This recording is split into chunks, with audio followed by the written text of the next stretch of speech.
New at 6. A warning, this next report can be triggering for some. That's because we are talking about mental health challenges like suicide, depression, and anxiety. We know that anyone, anywhere can face problems with their mental health. But here's the deal. Keep in mind the LGBTQ plus community can often face more challenges because of lack of support. ABC 10's Candace Red has a closer look.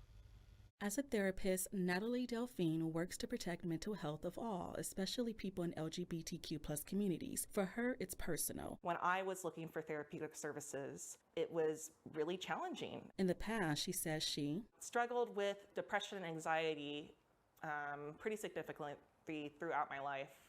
I also do have a history of trauma. Delfin is a queer femme of Mexican descent. While growing up, she says she saw a lack of representation in the mental health field. In comparison to other populations, there still is a lack. That's why Delfin helps people at Love Heal Grow in Sacramento. I provide anxiety services for anxiety, depression.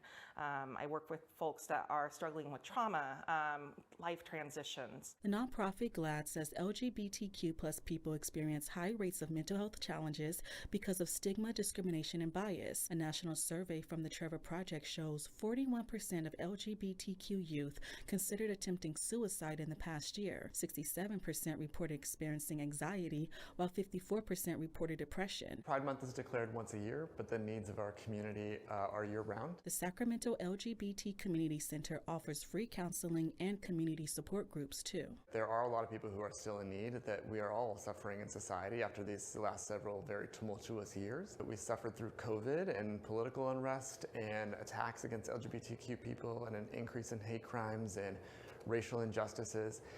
In order to be an accomplice and a strong ally in this work, we need people to speak up, to make donations, to volunteer, to be part of changing in the world. Now, don't forget, you can always call or text the National Suicide and Crisis Lifeline at 988. It's free, confidential, and open anytime.